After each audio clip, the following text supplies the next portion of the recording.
بەناوی خوای بەبەزەی و بەخشندە خۆشەویستانم خۆشحاڵم کە لە دەرفەتێکی نوێدا بە خزمەت ئێوەی خۆشەویست گەشتمەوە لە بەرنامەی نووسین و یادەوەری. خۆشەویستانم ئەڵلقەی ژمارە 24تان پێشکەشەکەین. ئەڵلقەی ژمارە 24 بەو مانای کە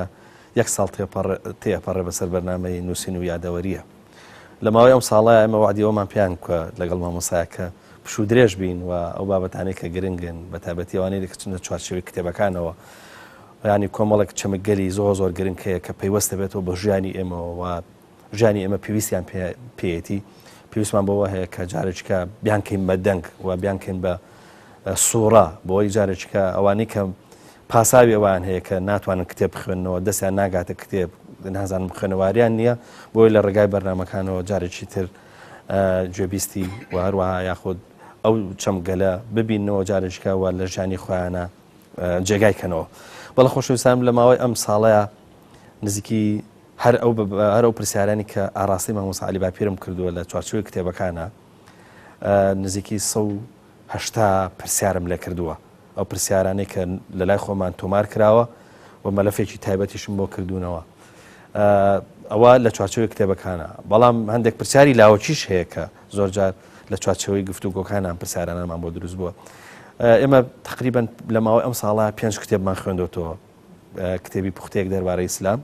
ئیسلام و ڕێچکان، سۆزی نەتەوایەتی، یادی خوا و ئەم کتێبەش کە ئێستا لە بەردەستمانە ڕێگای ساڵح بوون و بەرەو خواچوون. سوپاس دەکەین مامۆستا کە نزیکەی ساڵێکە لەگەڵمانای. سپاس بۆ ئێوەش، من سپاسی ئێوە دەکەم. خێر بێن. سپاس دەکەین مامۆستا ئێمە هەمیشە لە بەرنامەکەیە کاڵێن نووسین و یادەوەری حەزمان لە یادەوەریشە، بۆیە ینی جاری وای هەیە بمبورە لەوانەیە جۆرێک لە ئەحراجیش بۆ دروست کەم لەوەی کە ئیلحاح بکەم لەوەی کە مامۆستا یادەوەریمان بۆ بجێڕەوە. حەزەکەم لە هەر لە چوارچێوەی تەوبەکردن و بەخشین و ئەوەی کە پێیوەستە بێتەوە بە ئینسانی موزەکی و ئەوانەی کە لە چوارچێوەی تەسکەی نەفس و هەروەها ئەوانەی کە لە بواری تەسەوف و عیرفان و ئەوانەیە کارەکەن. حەزەکەم ئەگەر دیسان لەم چوارچێوەیە لە چوارچێوەی کتێبی ڕێگای ساڵح بوون و بەرەو خواچوون ئەگەر شتێک لە یادەوەری هەیە گەر شتێک هەیە وەکو لە تەیفەیەک پێمان خۆشە لەم سەرەتایە پێشکەش بە بینەرانی بکەین. الحمد لله وصلى الله تعالى وسلم وبارك على رسول الله محمد وآله المهتدين بهداه من الصحب والأزواج والقرابة والتابعين لهم بإحسان إلى يوم اللقاء. دوباره بخير من كاك في ودوم دس خوشيشتان لي ذكم بيقومان بيروري من زورن ولا یەکێ لەو بیرەوەریانە ڕۆژە بیستم کە یەکێک هەر لەو خەڵکی خۆمان بەبێ ئینسافی باسی بەندەی کردبوو، شتێک کە ناحەقی بوو. منیش هەر وەکو جێبەجێکردنی و فەرمایشتی خوای پەروەردگار کە دەفەرمی ئیدفع بالەتی هی ئەحسەن، کتێبێک یا یەک دوو کتێبی کە کتێبەکان هەموو خۆش دەوێت بەڵام هەندێکیان لە هەندێکیان خۆشتر دەوێت، لەوانەیە کە زۆرم خۆش دەوێن دیاری بۆ منات جاوە نەک جارێک و چەند جار ئەوە دووبارە بۆتەوە. پێ عەجایب بوو کە تەمەزانی بووی کە شتێکی خراپی کردووە، بڵێن لە مەوریدێکیاندا پێی سەیر بوو کە من دیاریم بۆ ناردۆوانە. بەس وا باشە بەڕاستی ئینسان ئەگەر بەخۆی بوێرێ وا باشە کەسێک کە بزانی بەو چاکە لەگەڵکردنەی تۆ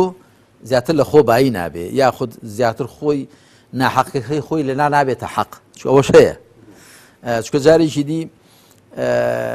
گەنجێک جا من ڕەنگە تا ئێستا دەیان جار ئەوە دووبارە بۆتەوە، ئەوە کە نوێژم کردووە لە مزگەوتێک گەنجێک یا بە تەمەنێک یا گەنجێک مامۆستا وەڵا دوو کەلیمەم پێ فەرموو، وەڵا مامۆستا گەردنم ئازاکە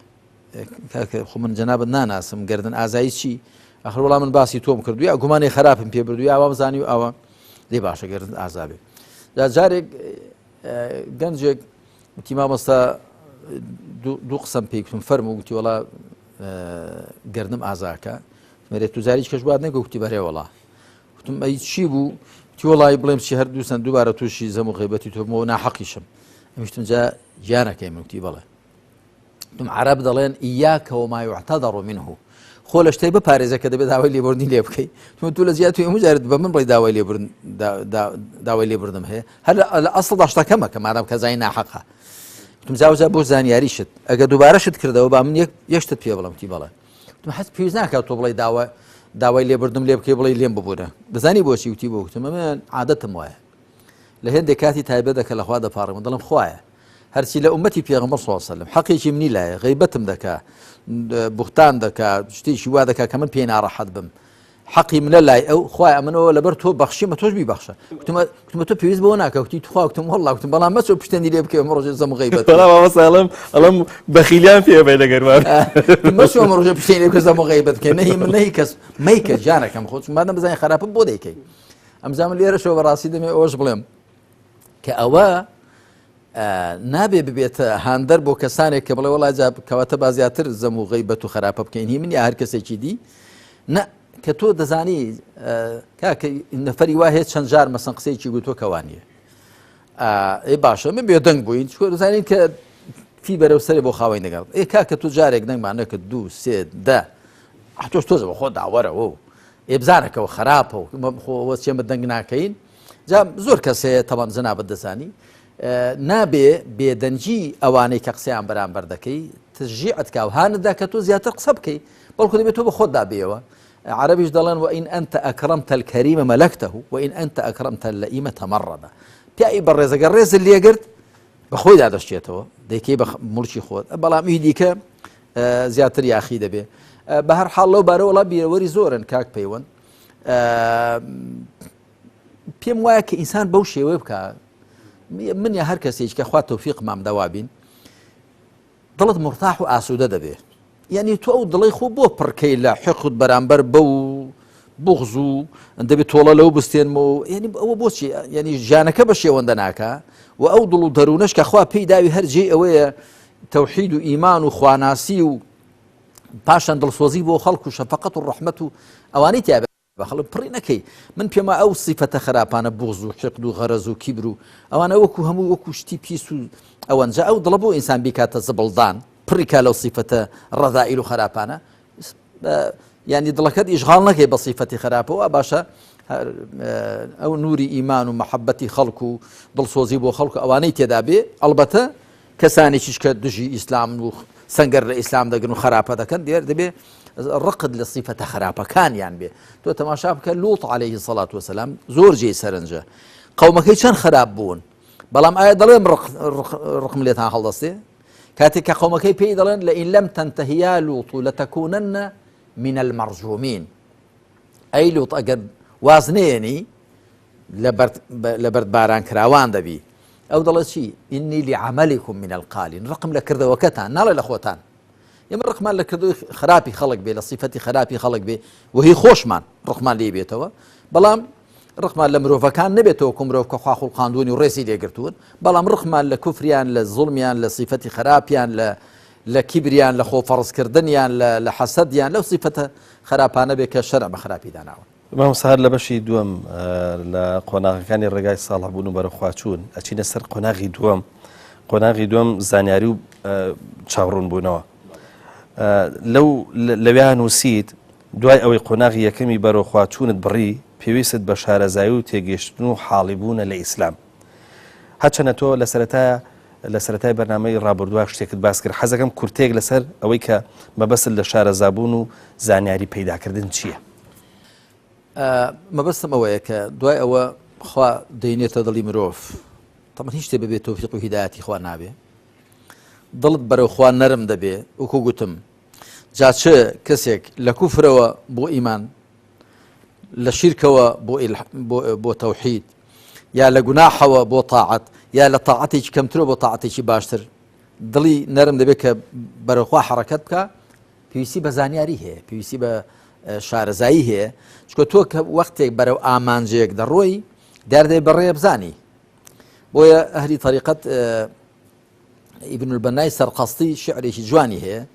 دەڵەوە ئینەمە القەوم مسافرون لحضرة الحق وضاعنون فافتقروا فيه إلى دليل ذي بصر بالسير والمقيل قد سلك الطريق ثم عاد ليخبر القوم بما استفاد زۆر جوان دەڵێ قەومەکە ئەو کۆمەڵەکە خەڵکە کە دەیانە بەرەو خوا بچن ڕێبوارن فافتقروا فيه إلى دليلي پێویستیان بە ڕێنیشاندەرێکەیە ذي بصر بالسير والمقيل شارەزا بێ لەکوێ بڕۆن و لەکوێ بارگە و بنەبخەن و پشوو بدەن و ئیسراحەت بکەن قد سلك الطريق ثم عاد ڕێکەی بڕیوە و دوای لەو سەرەوە هاتوۆتەوە ليخبر القوم بما استفاد بۆی هەواڵ بدا بەو خەڵکە بەوەی کە لەو ڕێ کە بەرچاوی کەوت و هەواڵیان پێبدا بە شوێندا بەرە چۆنیان بەرێ مەبەستم ئەوەی کە بەبێ زانیاری و چاوڕوون بوونەوە بەبێ بەرپی خۆ دیتن ئینسان ناتوانێت بەرەو خوا بچێ و ناتوانێت زیاتر لە خوا نزیک بێتەوە بۆیە هەموو ئەوانەی کە پێشتریش قسەکەی ئیمام مالیکمان باس کرد هەموو ئەوانەی کە ویستویانە تەسکەی نەفسکەن و چوونە ناو ئەو جیهانەوە بەبێ شارەزایی لە قورئان و سونەتدا زۆر جار مەگەر چۆن ئەگەر نا ترازاون خلیسکاون بە ولاولادا چوون بۆیە زانانی ئەهلی تەسەووفیش دەڵێن پێش هەموو شتێک دەبێ ئەو کەسە شارەزای قورئان و سونەت بێ شارەزای شەریعەت بێ تەنانەت شێخ جونێدی بەغدادیەکە دەڵێ گەر کەسێکتان بینی فڕی لە حەوا ئەگەر شارەزای قورئان و سونەت نەبێ بە هیچی دامنێن ئەگەر بینیتان لە ئاو پەڕێەوە ئەگەر بە دوو باڵی قورئان و سونەت نەفڕێ بە هیچی دامنێن مامۆستا کە باسی قورئان و سونەت دەکرێ بە فرسەتی زیان من پرسیارە بکەم زۆر جار ینی تەسەووری ئەوە کرێ هەر کەسێک توانی قورئان بخوێنێتەوە و تەفسیرەکەی بخوێنێتەوە فەرمودەکانی پێغەمبەر صلی الله علیه و سلم بخوێنێتەوە و شەرحەکانی بخوێنێتەوە شارەزایی لە قورئان و سونەت بەس بە مانا قوڵەکەی ئێوە مەبەستان چییە لە قورئان و سونەت پێغەمبەر عەلەیهی الصەلاة والسلام فەرمایشتی چیە دەفەرمێ من یورید الله به خەیڕا یفەقهه فی الدین لە صحیح بوخاری داهاتوە هەر کەسێک خوا چاکەی بۆی بوێ لە ئایندا شارەزای دەکا نەیفەرمووە یحەفظه نصوص الدین دەقەکانی ئاینی پێ لەبەر دەکا فەرمێتی یفەقهه فی الدین دەڵێن جارێک یەکێک لە فەرمودەناسان لە مەجلیسی ئەبوو حەنیفە دەبێ ڕەحمەتی خوای لێبێ کە ئەبوو حەنیفە زۆر شارەزا و فەقیه بووە پرسیارێک لە ئەبوو حەنیفە دەکرێت پرسیارێکی فیقهی ئەویش وەڵام دەداتەوە دەڵێ ئەوە ئاوایە وەڵامەکەی ئەو محەدیثە و فەرمودەناسە لە کۆڕەکەیدا دەبێ دەڵێ ئەبوو حەنیفە ئەو وەڵامەت لەکوێ هێنا دەڵێ لەو فەرمودەیە کە جەنابەت پێشتر بۆت باس کردبووم دەڵێ کام دەڵێ فڵان فەرمودەیە دەڵێ جا ئەوە چۆن ئاوا ئەو حکمە ئاوا بۆ شوێ لەو فەرمودەیە وەردەگیرێ ئەوش دەڵێ ئەیها الفقهاء أنتم الأطباء ونحن صيادلة ئەی شارەزاکانی شەریعەت ئێوە پزیشکن ئێمە سەیدەلانی بەس دەرمانەکانی لەلایە بەڵام بۆ خۆی دەتوانی بیاندا بە خەڵک دەبێت ڕەچەتەی دکتۆر بێنێ دکتۆر دەزانێت ئەو دەرمانە چەندی و چۆن بەکاربێ سەیدەلانیەکە بەس ئەوەندەی لەسەرە کە دەرمانەکەی پێبدا کەواتە شارەزا بوون لە ئیسلامدا جیایە لە بەرکردنی قورئان و لەبەرکردنی دەقەکانی سونەت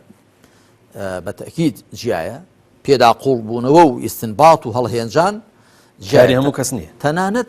لە نێو هاوڵانی پێغەمبەریشدا عەلەیهی الصەلاة والسلام خوای پروردگار دەفەرمێ إذا جاءهم أمر من الأمن أو الخوف أذاعوا به ولو ردوه إلى الرسول وإلى أولي الأمر منهم لعلمه الذين يستنبطونه منهم دەفەرمێ ئەو دڵنەخۆشانە کاتی هەواڵێکیان لە ڕووی ئاشتی ئارامی یاخود جەنگەوە پێدەگا ئێستا بڵاوی دەکەنەوە ئەگەر جێڕا بایانەوە بۆ لای پێغەمبەر عەلەیهی الصەلاة والسلام بۆ لای کاربەدەستان ئەوانەی کە توانای هەڵهێنجانیان هەیە لە کاربەدەستان ئەوانیش هەمویان نا ئەوانەی توانای هەڵهێنجانیان هەیە دەیانزانی ئایا بڵاو بکرێت یان بڵاو نەکرێتەوە کەواتە نەخێر شارەزایی لە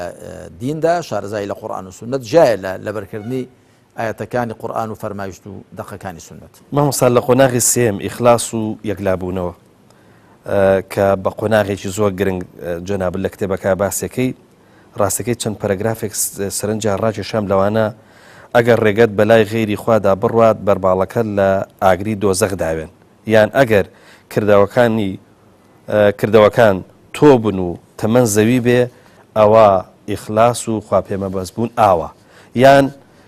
چۆن شیر هەتا هەوێنی تێ نەکرێ نامەوێت و نابێتە ماست هیچ جم و جوڵ و چالاکێکیش بەبێ هەوێنی ئیخلاس نامێت و بە کەڵک نایەت بەڵام قسەکە لەسەرەوەیە ئەم خەسڵەتانە بەرمەبنای چین مامۆستا ئەگەر ئینسان مەسەلەن بۆن منە ئەو خەسڵەتانەی تا بێتە جێ مەسەلەن بۆن منە لە یەکەمیانە ئەگەر ڕێگات بەلای غێری خوادا بڕوات لە دووەمیانە ئەگەر کردەوەکانت تۆ بن ئەوە مەسەلەن بۆن منە زەوی تۆ بن زەوی عفو ئەگەر کردەوەکانی تۆ بوون و تەمەەن زەوی بێ ئەوە ئیخلاسیش ئاوە سەگە لەسەر ئەوەیە مەبەسمان ئەوەیە کە ئەمانە دەبێت بەرمەبنای شتێک بن بەرمەبنای چین بەڵێ ئەمە کاکە پەیوەند لەسەر ئەو بناغەیە بنیات نراوە ئەو قۆناغی سێم قۆناغی سێم بەرەو خواسوون ئیخلاص و یەکلابوونەوە خۆی وشەی ئیخلاص وشەیەکە عەرەبیە لەسەر چێشی ئیفعال ئەخلەسە یوخلیص و ئیخلاسان ئەخلەسە واتە دەربازی کرد دەربازی دەکات دەربازکردن یعنی ئینسانی موسڵمان دەبێت کردەوەکانی خۆی دەربازکە لەوە کە بەشی غەیری خۆیان پێوە بێ خوا سبحانه وتعالى باسی یوسف دەکا عليه الصلاة والسلام دەفەرمی إنه كان من عبادنا المخلصين هەروەکو خوێندراویشە تۆ مخلیصین ئینسان دەبێ مخلیص بێ واتە کردەوەکانی خۆی دەرباز کرد بێ بەشی غەیری خۆی پێوە نەهێش بن بۆ خوا ساغی کردبنەوە واگەر وای کرد ئەو کاتە خوش ئەو دەرباز دەکا مخلصی دەکا هەروەها کە لە سوورەتی حیجردا ئیبلیس هەڕەشە دەکات لە ئادەم و لە وەچەی ئادەم دوایی دەڵێ إلا عبادك منهم المخلصين هەمویان گومڕا دەکەم جگە لە بەندەکانت کە مخلصن واتە بژاردن خوێندراویشە تۆ مخلیصین واتەوانی کە کردەوەکانی خۆیان ساغ دەکەنەوە بۆ تۆ کاکە پەیوەند لە ڕاستیدا بەندایەتی بۆ خوا سبحانه وتعالى بناغەکەی دووشتە یەکەم تەنیا خوا پێمەبەست بوون دووەم بە پێی شەریعەتی خوا بوون بەندایەتی بۆ خوا ئەو دوو شەڕەگەی هەیە ئەو دوو پایە بنەڕەتیەی هەیە دەبێ خالیسەن بۆ خوا بەندایەتی بۆ خوا بکەی هیچ مەبەستێکی کەت نەبێ دەبێ بە پێی شەریعی خوش بێ دەبێ پێی شەریعەتی خوا بێ جا ئەمەیان ئەوەی کە ئاماژەت پێدا لە بڕگەی یەکەمدا ئەوە شعرێکی فارسیە دەڵێ ئەگەر جوز بە حەق میرەوەت جادەت دەراتەش فشانەن سەجادەت تەمانەوە دیڕە شعریشکەی لە پێشەوەی دەڵێ عیبادەت بە ئیخلاصی عیبادەت بە ئیخلاصی نیەت نیکوست وەگەرنە چ ئاەت زبی مەغزی پوست ئەگەر جوز بە حەق میرەوەت جادەت دەراتەش فشانەن سەجادەت دەڵێ خواپەرستی بە نیەتێکی ساغەوە باشە ئەگەر نا توێکری بێکاکڵ چی لێ هەڵدەوەرێ ئەگەر ڕێت بەلای غەیری خوادا بڕوا بەرماڵەکە لە جەهەندەمێ داوێن واتەوە بەرماڵی کە خوای لەسەر دەپەرستی بڕواڵت بە بەرماڵەوە لە جەهەندەمێ داوێن چونکە تۆ بۆ خوا بەندایەتی ئەنجام نەداوە ئەوەی دیکە چەند وێنەیەکم هێناوەتەوە هیچێک لەوانە کە ئەگەر کردەوەکان تۆ بن یان نەمان بن تەمەنی ئێمە زەویەکە بێ دیارە ئیخلاسیش ئاوەکەیە چونکە بەبێ ئاو هیچ شتێک ناڕۆی بەبێ ئیخلاسی هیچ شتێک لای خوا وەرناگیرێ ئینەما یتەقەبەل الله من المتقین هەروەها ئەوەی دیکەیان ئەگەر کردەوەکان شیر بن ئیخلاسەکە دیارە هەوێنەکەی کە تێی دەکرێت لە ڕاستیدا ئیخلاس و خوا پێمەبەست بوون و تەنیا خوا پێمەبەست بوون هەنا و جەوهەری کردەوەکانە حتى الله اسكندري قسيشي جوان ذكا ضل الأعمال أشباح أرواحها وجود سر الإخلاص فيها كرد وكانت كلاشن تارماين روحي كرد وكان بريتيا لا هبوني إخلاص تياندا خواي برقال لسورة بين دا فرمي وما أمروا إلا ليعبدوا الله مخلصين له الدين حنفاء فرمانيان بينك رابو بزجيق لوكا خواب برسن بساغي وخواني بوي إقلاب كانوا إخلاص تو تماشابك كتابة فقهية كان بطهارة دس بيدا كان تبيني تانكردوا كتابة فقهية كان ببابي طهارة دس بيدا كان باكو خاويني كتابة كان يفرمودو زور لكتابة كان يديك بإخلاص دس بيدا كان بنية بوين رياض الصالحين باب النية والإخلاص بلام كتابة فقهية كان بطهارة دس بيدا كان بو للروز جستيكيوا أو خوا برسيانة كأنجامي دي بي شوينكت باك بي برقكت باك بي جستكت باك بي أو لەڕواڵەتێکەوە لەڕوە نێوەڕۆژێکەوە دەبێت دڵەکەت پاک بێ دەبێت دڵەکەت پاک بێ ئێمە کە ڕادەوەستین بەرەو قیبلە ئەها جیسمەکەت ڕوو بە قیبلەیە دوایی دوعای ئیستفتاح دەخوێنی دەڵێ چی وجهت وجهي للذي فطر السماوات والأرض ڕووی خۆم کردە ئەو کەسەی کە ئاسمانەکان زەوی هێناو نەدی واتە ڕووی دڵم ئەگەنا ڕووی جسمت لە قیبلەیە بەڵاو تۆ ڕووی دڵت یعنی نیاز و مەبەستی من ئەوەیە کە خوا سبحانه وتعالى ئەو کردەوەم لێ وەربگرێەوە لێم ڕازی بێ بە هەر حاڵ ئیخلاص هەوێنی و هەناوی هەموو کردەوەکانە بەبێ ئەوە خوا سبحانه وتعالى کردەوەکانی مرۆڤ هیچ اعتیبارێکیان بۆ دانانێ. مامۆستا بۆی لەم بەرنامەیە بتوانین ئەگەر بتوانین قۆناغەکان تەواو بکەین چەند قۆناغێکمان ماوە ئێساگە بچینە سەر قۆناغی چوارەم کە پرسیارام بکە و قۆناغی چوارەم پارێزکاری وردبوونەوە ئەمانش 5 هەنگاوت بۆ هێناوناتی 5 هەنگاو بۆ ئەمانە بە مەرج گیراوە. ئەو 5 هەنگاوش بریتی مەرج لەگەڵ داگرتن، چاودێریکردن، سەرکۆنەکردن، لێپرسینەوە، سزادان. ئەمانە بۆ نەفسی ئینسان. واتە ئەم 5 مەرجە جەنابەت کە هێناوتە قسەکە لەسەرەوەی ئەم عەرەبیەکەی ئاوان لەمە المشارەتە والمراقبة والمعاتبة والمحاسبة والمعاقبة. بەڵێ دەست خۆش. قسەکە لەسەرەوەی مامۆستا حتمەن ئەم هەنگاوانە هەنگاوی قورسن. ینی بۆی کە ئینسان ئیمانی تیا کامڵە بێ، نەفسی تیا پاگە بێتەوە. بەس قسەکە لەسەر ئەوەیە کە حتا لە کۆتاییە سزای نەفسیش بدەیت بە جۆرە لە جۆرەکان، هەتا ینی بە جۆرێک بزەختی لێ بکەی و هەروەها جاری هەیە سزای بی بە جۆرە لە جۆرەکان. بەڵێ بەتەشید قسەکە لەسەرەوەیە مامۆستا ئەمانە ئینسان ئەندازەیەک نەفس کوێر ناکەن، یاخود بە ئەوە بڵێن زۆر بە ئەو بڵێن دای نابڕن لە ژیان. ینی ئەمە بە جۆرە لە جۆرەکان پەیوەستە بێتەوە زۆر بە دنیا نەویستیەوە. ئایا بەو جۆرێکە وتمان جۆرێک دای نابڕن گۆشە نشینی ناکەن، یاخود بە جۆرە لە جۆرەکان نەفس کوێری ناکەن. بڵێ بۆت ڕوون دەکەمەوە تا نەفس بۆ خۆی کوێرە دەبێ بە شریعەت بە چای بۆ دروستکەی چای بۆ دروستکەی ببینێ. ئەگەنا بۆ خۆی لە خۆیدا فأما من خاف مقام ربه ونهى النفس عن الهوى فإن الجنة هي المأوى. هەر کەسێ لە تێگە و پایی بەرزی پەروەردگاری بترسێ و نەفسی لە ئارەزوەکانی قەدەغە بکە، ئەوە شوێنی بەهەشتە. شاعرێک دەڵێ ومن أباح النفس ما تهواه فإنما إلهه هواه.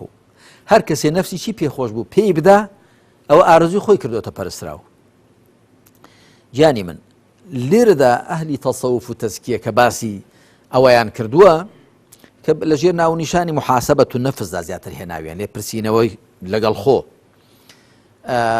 ئەوە لە خۆ نەیانگوتووە، هەم لەو ئاەتە وەریان گرتووە لە ئاەتی دیکەمان هەن. ئەو هەروە فەرمایشتەی پێغەمبەر عەلەیهی الصەڵاتو وەسەلام الکەیس من دان نەفسه وعمل لما بعد الموت. کەیس واتە عاقڵ هوشیار وریا کەسێکە کە دانە نەفسه ئەی حاسبە نەفسه لێپرسینەوەی لەگەڵ خۆیدا بکە. چونکە قەزێکە ئاوایە ئەو نەفسە کە خوا خستوێتە نێو جەستەی مرۆڤەوە کە ڕوحە تا لە دەرێ ڕوحی پێ دەڵێن بە بۆچوونی من کە دەخرێتە ناو جەستەوە نەفسی پێ دەڵێن بە بەڵگەی ئەوە کە خوا هیچ کاتێک نەمەدەح نەزەمی ڕوحی نەکردووە، بەڵام مەدح و زەمی نەفسی کردووە. نەفسێک کە تەزکیە کراو بێ و پاک و چاک بێ خوا مەدحی کردووە. یا ئەیەتوها النەفس المطمئنە ارجعی إلى ربك راضية مرضية. ئەو پەڕی مەدحە ئەی نەفسی ئارام گرتوو بگەڕێەوە بۆ لای پەروەردگارەدا، تۆش ڕازی و خوش لە تۆ ڕازی. نەفسی ئارام گرتوو ئەوەی کە هاتوۆتە سەر سکەی شەریعەت. بەڵام إن النفس لأمارة بالسوء، نەفس زۆر فەرمان دەکا بە خراپە. دەبێت چی لێ بکەی؟ دەبێت لێ پرسینەوەی لەگەڵدا بکەی. ولا أقسم بالنفس اللوامة، سوێن دەخۆم بە نەفسێکە زۆر لۆمە و سەرکۆنەی خاوەنەکەی دەکا، خوا سوێنی پێدەخوا. کەواتە ئەو نەفسە وەکو چەکێکی یاخود وەکو تیغێکی دوودەم وایە، بەعزە تیغی بە هەردوو دیواندا دەبڕێ. خوا دەفەرمێ ونفس وما سواها فألهمها فجورها وتقواها. سوێن بە نەفس بۆی کە نەفسی هێناوەتە دیان ڕێکی خستووە، هەم خراپەکاری هەم پارێزکاری فێر کردووە. کەواتە نەفس دەتوانێت ئەهلی تەقوا بێ و دەشتوانێت ئەهلی فجور بێ. دەکەوێت تۆ دەست خاوەنەکەی ئایا تەزکیەی دەکا یا تەدسیەی دەکا. قەد ئەفلەح من زەکاها وقد خاب من دەساها. تەزکیە واتە پاچی کاو چاچی کاو گەشەی پێ بدات، چونکە وشەی زەکا ئەو سێواتایی هەیە النمو والطهارة والصلاح. تەدسیە ئەوەیە کە لە بن گوناحاندا نوقمی بکە. جا ئەوە دەکەوێتەوە دەست مرۆڤ. جاوەکو چۆن ئەو دوو هێزە لە نەفسدا هەیە، هەردوو باری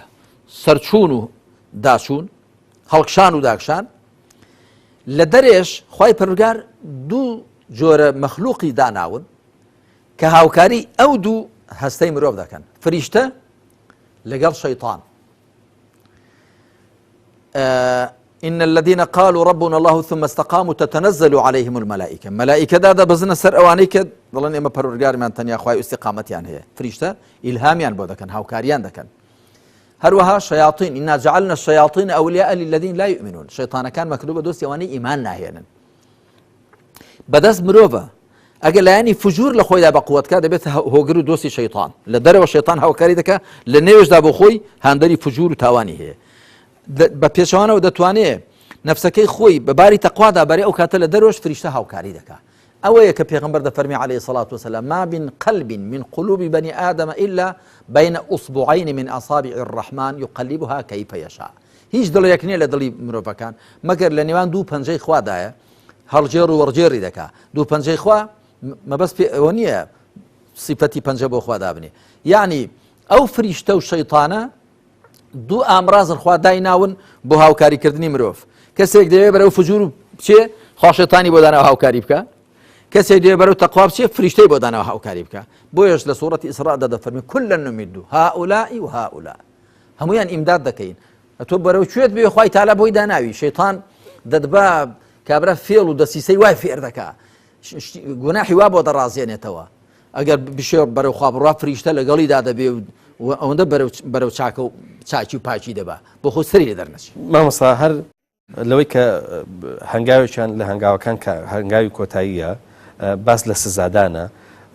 لە پەراوێزەکە خۆبەستنەوەکەی ئەبوو لوبابەشت باس کردووە لە مزگەوتەکە پێغەمبەر صلی الله علیه وسلم یعنی کە هاتۆ خۆی بەستۆتەوە ینی تاکو ئەوەی کە پێغەمبەر صلی الله علیه وسلم بەدەستی خۆی کردوێتەوە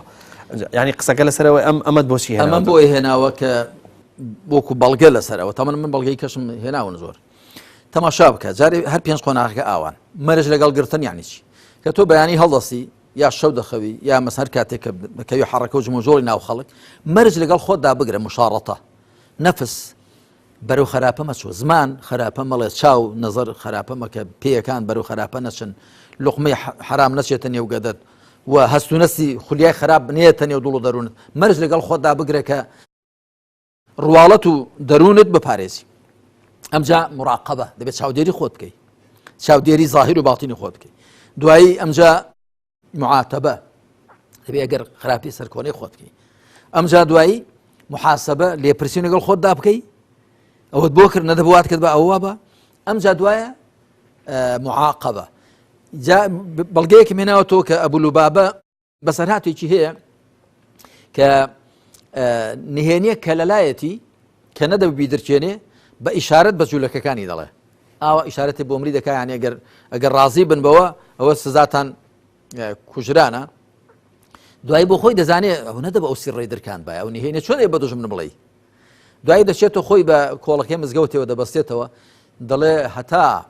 خوا تۆ بەم لێ قبول نەکاو هەتا پێغەمبەر سۆ بەدەستی خۆی نەبکاتەوە ئەمن هەر بۆ کۆڵەکەیەوە دەبم دەڵێ بۆ کاتی نوێژە لیان دەکرد و نوێژەکەی دەکرد و خۆی بێەوە دەبەسەوە دووبارە لامە بە سێ شەو سێ ڕۆژ بێەوە دەبێ هەتا خوای پەروەردگار تۆبەکەی دادەبەزێنێ و پێغەمبەریش عەلەیهی سەڵات وسەلام بەدەستی مبارەکی خۆی دەیکاتەوە و ئەوە خۆی عقوبەدا و خۆی سزاداوە مامۆستا قۆناغی پێنجەم ئیحسان و بەرزبوونەوە دەنووسی دوای ئەوەی لە ئەنجامی هەڵبواردنی چوار قۆناغی پێشوودا گەشتینە پلە و پایی پارێزگاران هەڵبواردن ینی تێپەڕاندن و گوزەراندن گەشتینە پایی پارێزگاران المتەقین ئەگەر لە خۆ ڕابینی و بەوەندە مەوەستە بەردەوام بە لەسەر ڕێبڕین بەڵکو ئەوە خوایە بە لوتفی خوا بتانی خۆت بگەینێتە پای ئیحسان و بچیتە ڕێزی چاکەکاران المحسینین کەواتە ئەم پرۆسەیە پاش و پێش ناکرێت دەبێت لە سەرەتایە لەگەڵ متەقین بی ئەنجا دوایی بگەیتە محسین هەموویان ئەمن ئەو قۆناغانم کە داناوە شەش قۆناغا هەتا نەگەڕێ بۆ لای خوا خۆ هەزار زانیاری تێ بەبایی فلسێکە دەبێ بگەڕێ بۆ لای خوا جا ئەمجا زانیاری سوودت پێدەگەێنێت کە بەرەوخوا حڕەکە بکە یەک دوو هەتا بەرەوخوا نەگەڕێەوە ئەسڵە ڕەنگە دڵ و مێشتیشت ڕۆشن نەبێتەوە بۆ زانیاریە کە پێی لەخوا نزیک بێەوە لە دوای ئەوە پێویستت بە زانیاری هەیە دوای زانیاری پێویست بە ئیخلاص هەیە بە نێتێکی ساغ و سافەوە نەک بۆ سەر ڕاکێشانی خەڵک یا بۆ کەسپێکی دنیایی یا بۆ بەزم و بازارڕێک کە لە پەنای دیندا بشی ها لە پەنای دیندا بشی و خەڵک لە خۆت کۆ بکەیەوە و خەڵات و بەراتت بۆ بێنن نابێ ئەوە بێ ئەو هیچ نییە. ئەمجا قۆناغی چوارەم پارێزکاری دیارە هەندێک وشەی بە پارێزگاری تەلەفۆسی دەکەم بەڵام خۆی پارێزکاریە پارێزگاری ینی حفظ بەڵام پارێزکاری ینی تەقوا واتە تۆ کاری بە پارێز دەکەی کار دەکەی بەڵام بە پارێزەوە لە دیارە ئەم تەقوایە هەنا و جەوهەری بەرەوخوا چوونە بەبێ ئەوە بەبێ تەقوا ئینسان هیچ شتێکی بۆ ناکرێت چونکە تەقوا دێتۆ ناو هەموو شتەکان بەس مامۆستاخوا بە پرسیارش لەگەڵ تێکەڵی و پرسیارە بکەم هەتا جیاوازیەکت کردووە لە نێوانی تەقوا و لە نێوانی ئیحسانە حەزەکەم هەر لەگەڵ ئەوە ئەوەش باز ئشارەت هیچ پێ ئەوەش باز دەکەم دیارە پارێزکاری وەکو گوتم ئەوەیە کە تۆ هەموو جمو جۆڵ و چالاکیەکان بکە بەڵام بەلەخۆ وریابوونەوە وخۆ لە هەرچی گوناحە بپارێزی و هەرچی چاکەی هەوڵی ئەسەوەی کەوتت هەستیارە بیانی ئینسان خۆی تەقوا لە ویقایەوە هاتووە یعنی تۆ بە وریاییەوە لەمە دووە بە هەستیاریەوە بە وریاییەوە بە بەرچاو ڕوونیەوە بە لە خۆ وریابوونەوە بە هۆشیاری ڕێدەگەریە بەرەو خوای پەروەردگار و تەقوا دەبێت تۆ بە دوو بەشی سەرەکی وەکویچێ لە خواناسان دەڵێ تەقوا ئەوەیە کە خوا تۆ لە شوێنێک نەبینێ کە لەسەری کە لێی حەرام کردووی و لە شوێنێکیش تۆ غایب نەبی کە لەسەری واجب کردووی هو ألا يزيدك الله حيث منعك وألا يفتقدك حيث أمرك لهر ميدانك أخوة لتوي قدغ كردو تو نبينه واتس قدغ كراوكاني إخوة نشيني ولا هر شوينك أخوة لسر توي واجب كردو تو غايب نبي واتا واجبكاني إخواش نشويني جاءو تقوايا أقل لخود دا هنا تدي أمجا دتواني ك بچێ قۆناغی ئیحسان ئەلبەتە هەر کام لەو قۆناغانە کە دەیبڕی معنای وانە کە تۆ دەگەی قۆناغی تەقوا وازت لە قۆناغی خلاصێ ویستم پرسیاری لێ بکەم دەبێت قۆناغی جارێت تەوبەت هەر دەبێت پێبێ ئەو هەر گەڕانەوە بۆ لای خوا وا لێ دەکا کە زانیاری و شارەزا و بەرچاوڕوونی هەبێ هەر گەڕانەوە بۆ لای خوا وا لێ دەکا کە ئیخلاصت هەبێ دەبێ ئیخلاص و زانیاریت هەر پێبێ کە دەتەوێت ئەهلی تەقوا بێ گەنە تەقوا بەبێ عیلم وەدەست نایە بەبێ ئیخلاصیش وەدەست نایە هەمویان پێکۆ پێیوەستن و بەبێت تەقواش ناتوانانی بچە قۆناغی چاک خواپەرستن خۆی ئیحسان یعنی چاک خواپەرستن چۆ پێغەمبەر عەلەیهی سەڵات وسەلام وای پێناسە دەکات دەفەرمێ الإحسان أن تعبد الله كأنك تراه فإن لم تكن تراه فإنه يراك ببێت توێشوی تەقوا ئینسان ناتوانێت کە بچێتەوە مەقام و پایە بەرزەوە کە پێی دەگوترێت ئیمانی شوهودی کاتێ خوا دەپەرستی بە چاوی عەقڵ و دڵ خوای پەروەردگار ببینی یا بەلای کەمەوە پێت وابێ ئەو تۆ دەبینێ کە ئەوە پلەیەکی خواردترە جیاوازی تەقوا و ئیحسان دەتوانین زۆر شت باسکەین بەڵام جیاوازە سەرەکیەکە ئەوەیە کە تەقوا بریتێ لە خۆوریابوون و هۆشیاری ئیحسان شتێکی زادە نییە لە تەقوا بەڵام ئیحسان بریتێ لەوە کە ئەو تەقوا زیاتر لە خۆتدا تۆخکەیەوە بەهێزتریکەی چاکتریکەی ئەگەرنا لە دوای تەقوا لە ڕاستیدا قۆناغێکی دیکە نییە چکە تۆ تەماشا دەکەی هەرچی مزجێنی و مژدەی خۆشی دنیا و قیامەتە خوا بەستوێتەوە بە تەقواوە إن الله يحب المتقين إن الله مع المتقين والعاقبة للمتقين هەرچی خێر و خۆشی دنیا و قیامەتە خوا بەستوێتەوە بە تەقواوە بەڵام ئیحسان ئەوەیە کە تۆ هەوڵ دەی لەو تەقوادا چکە تەقواش پلە پلەیە تەقواش پلە پلێ هەروەکو ئیمان و ئیسلام پلە پلەن ئەوان مؤمنە ئەوەش مؤمنە پێغەمبەر عەلەیهی سەڵات وسەلام مؤمن بووە خەڵکی دیکەش مؤمنە ئیمانەکە بەڵام لە چۆنێتی و لە پلەکەیدا لە یەکجیان پێغەمبەری خوا عەلەیهی سەڵات وسەلام مسلمان بووە خەڵکیش مسلمانە و ئەنا ئەوەل المسلمین خەڵکی دیکەش مسلمانە بەڵام شێوەی ئیسلامەتێکە جیایە هەروەها تەقواش بە هەمان شێوە جیاوازە سەرەکیەکە ئەوەیە کە ئیحسان بەوەندە قایل نابێ کە تەقوایەکی هەبێت واتە لە تەنیا گوناحەکان نەکاو واجبەکان نەچوێنێ بەڵکو هەوڵ دەدا کە لەمەودا خۆ لە ناپەسەندەکانیش بپارێزێ وە سونەتەکانیش و مەندوو بوو کارە خۆبەخشەکانیش ئەنجامدا بەڵکو زێدەڕووی لە مباح و لە شتی ڕەواژدا نەکا جا ئیحسان پلە و مەقامێکە کە زۆر لە زانانی تەزکیەی نەفس پێشتر باسمان کرد لە پێناسەی تەزکیەی نەفسدا گوتویانە وشەی ئیحسانیان بەکارهێناوە وشەی ئیحسان کە لە فەرمایشتەکەی پێغەمبەر عەلەیهی سەڵات وسەلام وەریان گرتووە واتە بۆ ئەوەیە کە سەرنجام تۆ بچیە مەقامی ئیحسانەوە تۆ ببی بە ئینسانێکی محسن واتە چاک خواپەرست مامەستا تۆ ئەزانی کە لە قۆناغی پێنجەمە کە پلەی ئەحسانە لە پلەی کۆتا پلەیە ئینسان لەو ئەگەر خوای گەورە ئەوەی پێ ببەخشێ بیگەێنێتە پلەی ئەحسان ئیمانی کامڵە بێ بەڵام قۆناغی شەشەم لە کتێبەکەیە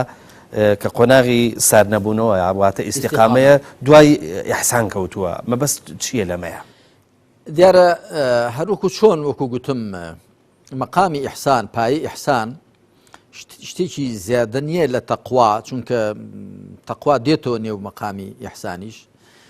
بەڵام وەک بڵێ سەرکەوتنە بە پلەکانی تەقوادا بۆ پلەی سەرێ وەکو حەدیثیش پێغەمبەر هەیە عەلەیهی سەڵات وسەلام لا يبلغ العبد أن يكون من المتقين حتى يدع ما لا به بأس مخافة مما به بأس ئینسان ناگاتە پلەی پارێزکاران تاکو شتانێک واز لێ نەهێنە کە هیچ ئیشکالیان تێدا نیە لە ترسی شتانێک کە ئیشکالیان تێدا هەیە واتە دەبێت احتیاط و دووربینی زیاتر بکە کە هەندێک لە حەڵاڵیش چاوپۆشی لێ بکە هەندێک لە شتی ڕەواش چاوپۆشی لێ بکە لە ترسی ئەوەی کە تووشی قەدەغە و حەرام ببێ جا ئیستیقامە و دەوام و سار نەبوونەوەش مەبەستمان هەر پێی ئەوەیە کە لەسەر ئەو حاڵەتەی کە گەیشتووی قۆناغی ئیحسان خۆ لەوە زیاتر قۆناغێکی دیکە نییە ئەڵبەتە ئەوە بە بۆچوونی من ئەگەڵ ناخۆ لە کتێبەکانی تەسەوفدا ڕەنگە هەیان بێ 100 قۆناغی باس کرد وەکو مەدار ئیبن القەیم لە مەدارج السالکیندا باسی کردووە بەڵام هەمویان دێن و ناو ئەو 5-6 قۆناغە جا قۆناغی شەشەم شتێکی زیادێن نییە لەوانەی پێشێ بەڵکو بریتێ لەوە کە نەلەخشێ و نەخلیسچێ و سار نەبیەوە و نێوە دووە و نەشوەستی بەردەوام بی دەوام و سار نەبوونەوە کە ئەوەش ئاسان نییە لە فەرمایش شتێکدا هاتووە کە لە سوورەتی هوددا پێغەمبەر عەلەیهی سەڵات وسەلام ڕۆژێک یەکێ لە هەواڵان پێی گوت ئەی پێغەمبەری خوا لەقەت شیبتە مووی سپی لەسەرت پەیدا بوون لە لاجاینگت فەرمووی شەیەبەتنی هود و ئەخەواتوها سوورەتی هود و هاوێنەکانی سوورەتی هود واتە سوورەتەکانی کە هاوێنەی دەستە خوشکەکانی منیان پیر کرد زانایان لەو بارەوە بۆتە مشتومڕیان ئایا بۆچی دەبێت پێغەمبەر عەلەیهی سەڵات وسەلام ئاماژەی بە سوورەتی هود کردووە هەروە سوورەتەکانی کە هاوێنەی ئەون هەندێکیان گوتیان لەبەرەوە کە لەوێدا خوا بە پێغەمبەر دەفەرمێت فەستەقیم کەما ئومیرتە وەکو فەرمانت پێکراوە ڕێک بوەستە لا نەدەی بەو لاولاندا وەکو فەرمانت پێکراوە ڕێک بەردەوام بە هەندێکیش گوتویانە نا بەبەست ئەوەی کە لەوێدا لە سوورەتی هوددا باسی حەود لە پێغەمبەران هاتووە بەسەراتی حەود لە پێغەمبەران عەلەیهیمو سەڵات وسەلام هاتووە کە نوح و هود و صالح و شوعیب و لوط و ئیبراهیم و موسان سەڵات و سەلامی خوایان لەسەر بێ جا بۆیە بەسەرهاتی وانیش پڕ لە پند و عیبرەت وە بەسەرهاتی پێغەمبەران عەلەیهیمو سەڵات وسەلام پڕ بۆ لە معانات و ئێشوژان بەدەست گەلە سەرسەخت و ناحاڵیەکانیانەوە پێغەمبەر سەڵسن زۆر خەفەتی پێخوادووە بۆکو بڵێ هاوسۆز بە لەگەڵ پێغەمبەراندا و پاشان خوا بە پێغەمبەری خاتم دەفەرمێ ئولائیکە الەذینە هەدە الله فبهوداه مقتدی لە سوورەتی ئەلئەنعام دوای ئەوەی کە خوا ناوی هەژدە لە پێغەمبەران دێنێ دەفەرمێ ئەوانان کە خوا خستوونە سەر ڕێڕاست تۆش بە دوای ڕێڕاستی ئەوان بکەوە هەر چۆن بێ ئیستیقامەت شتێکی ئاسان نییە بە زەحمەتە هەر بۆیش خوا دەفەرمێ لە سوورەتی فوسیلەتدا ئین الەذینە قالوا ربنا الله ثم استقاموا تتنزل عليهم الملائكة ئەوانەی کە گوتیان پەروەردگارمان خوایە سبحانه وتعالى دوایش بەردەوام بوون لەسەر ئەوە ڕێگوەستاو بوون فریشتەکان دادەبەزنە سەریان جا ڕەنگە یەکێک بڵێ بەڵام هیچ فریشتەم نەدیون دابەزنە سەر کەس یا هیچ کەس نەیگوت تۆ فریشتەم دابەزیونە سەر فریشتەکان نابیندرێن وەکو شەیاطینیش نابیندرێن شەیاطین الئینس والجن یوحی بعضهم إلى بعض زخرف القول غرورا شەیطانەکانی ئینس و جن قسەی فریودەر و ڕازاوە فێریەک دی دەکەن کە بڵێ شەیطانەکانی جنە دەیخەنە ناو دڵی شەیطانە مرۆڤەکانەوە مەلائیکەش ئیلهامی باش و فکری باش و هاندانی باش دەخەنە دڵی ئیماندارانەوە هیچ گومان لەوەدا نییە یعنی تۆ تەماشا دەکەی پیاوچاکان و پێشەوایان و ساڵحانی ئێمە بەرهەمێکی زۆریانێ پیاوێکی وەکو ئیمام نەوەوی تەمەنی 45 ساڵ بووە دنیای پڕ کردو لە عیلم شافعی تەمەنی 54 ساڵ بووە دنیای پڕ کردو لە عیلم ئیبن تەیمیە عالمانی دیکە ئێوە گەر ئیلهامی مەلائیکە نەبێ ئەبوو حامیدی غەزالی ئەو پیاوچاکانە کە بۆ خوا سوڵحاو بوون تەماشا دەکەی خوا بەرەکەتی خستۆتە تەمەنیانەوە بەتەئکید فریشتە لەگەڵیاندا هاودەم و هاوڕاست بوون ئیلهامیان بۆ کردوون هانیان داون بەرچاویان ڕوون کردون و دڵیان خۆش کردوون دڵیان بەهێز کردوون هیچ گومان لەوەدا نییە هەروەکو ئەوانش کە ڕوو لە شەیطان دیارە هاوکاریان دەکەن و ئەوانیش بەرهەمی شەیطانیان زۆر و دنیایان لێ پڕ کردووە. کەواتە ئیستیقامەت هەر ئەوەی کە ئەو پێنج قۆناغی ڕابردن وەکو گوتم لەسەر ئەوانە دەوام و پشودرێژی هەبێ، لانەدان و نەخلیسکان و نەترازان هەبێ تا ئینسان ژیانە ئەمانەتەکەی تەواو دەکا و ڕوح ئەمانەتەکەی تەسلیمی خوای پروردگار دەکات و بە پاکی و بە چاکی. ببوورە مامۆستا زۆریش ماندوومان کردی، بەس با لە کۆتایە پرسیاری ئەوە بکەم هەچەنە ئاماژەیەکیشت پێەیە. قسەکە لەسەرەوەیە ئایا ئەم قۆناغانەی کە باسمان کرد، ئەم شش قۆناغی کە باسمان کرد، ئەگەر قۆناغ دوای قۆناغی ئینسانی موسڵمان نەتوانێت بەجێی بێڵێ یاخود ئەمە پرۆسەیەکە ینی مەسەرەن بۆ نمونە تیامێنێتەوە. قسەکە لەسەرەوەیە بەم قۆناغانە کە چوینە قۆناغی یەکەم ئەتوانین بەجێ بێڵین و بچینە قۆناغی دووەم هەتاکو گەینە پلەی یەقین و ئیتر دوای بڵێن ئەو موسڵمانێکی کامڵین، یاخود ئەمە پرۆسەیەکە ئینسانە بێ لە ناویا بمێن. یەقین لە قورئاندا بەڵێ بە معنای دڵنیایی هاتووە، بەڵام لە دوو شوێن لە قورئاندا بە معنای مردن هاتووە بە بێگومان. یەکیان ئەو ئاەتەی کە خوێنمەوە، ئاەتی کۆتایی سوورەتی الحجر، واعبد ربك حتى يأتيك اليقين، هەتا یەقینت بۆ دێ پەروەردگارت بپەرستە بۆت دێت، کە یەقین واتە شتێکە لە دەرەوەی تۆ بۆ تۆ دێ، حتى يأتيك اليقين، یعنی ئەو بۆ لای تۆ دێ کە مەبەست پێ مردنە، هۆکارەکانی مردن بۆ دێن. لە سوورەتی مدەثیرشدا کە دەفەرمێ حتى وكنا قالوا ما سلككم في سقر قالوا لم نكن من المصلين ولم نكن نطعم المسكين وكنا نخوض مع الخائضين وكنا نكذب بيوم الدين حتى أتانا اليقين. ئێمە ئاوابووین بۆیە چوین ناو دۆزەخ، هەروە بووین تاکو یەقینمان بۆ هات، واتە تا مردنمان بۆ هات.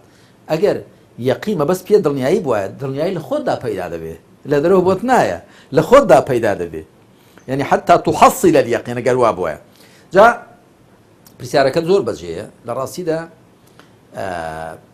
ئەو قۆناغانەی بەرەو خوا چوون پێشتریش ئاماژەیەکم پێدا دەبێ گەڕانەوە بۆ لای خوا هاندەری تۆ بێ. لە سەرتاوە کە دەست پێ دەکەی تۆ دەتوێت بەرەوخوا بڕۆی، بەرەوخوا بڕۆی بگەڕێەوە. جا وەکو ئەو گەڕانەوەی وەکو گوتم لە شیرک و کوفرەوە بێ بەرە ئیمان و تەوحید، لە گوناحەوە بێ بەرەو تاعەت، یاخود لە تاعەتیش کەمتر بۆ زیاتر، گرنگەوەیەک هەمووی هەر گەڕانەوەی بۆ لای خوا. ئەو گەڕانەوە بۆ لای خوا دەبێت داینەمۆ بێت و بناغە بێت و هەر پێت بێ کە دەچێت قۆناغی دووەمەوە زانیاری و بەرچاوڕوون بوونەوە. دەبێت ئەوە پاڵ بە تۆ بنێ زانیاری پەیداکەی بەخوا و بە ئاینی خوا بە شەریعەتی خوا و بە ڕێگەی خوا تا بەرەو خوا بچی کە بریتێ لە گەڕانەوە دەبێت ئەوە داینەمۆ هاندەرت بێ، ئەمجا زانیاریەکەت بەرەکەتی دەبێت و دەبێت زانیاریەکەش و تەوبەکەش هەر پێ بێ کە دەچێت قۆناغی سێهەمەوە کە بریتێ لە ئیخلاص و ساغ بوونەوە. ئەگەر ئیخلاص و ساغ بوونەوەکەت لەسەر بناغی علم نەبێت، لەسەر بناغی گەڕانەوە بۆ لای خوا نەبێ، خۆ بۆچێ ئیخلاص بۆچێ ساغ دەبیەوە؟ دەبێت ئەو سیانەت هەر پێ بنجە ئەوجا دەبی بە ئەهلی تەقوا. ئینسان چۆن دەبێتە پارێزکار ئەگەر علمی نەبێ و ئیخلاصی نەبێ و ئەگەر هاندەرەکەی گەڕانەوە بۆ لای خوا و لە خوا نزیک کەوتنەوە نەبێ. و پاشان دەبێت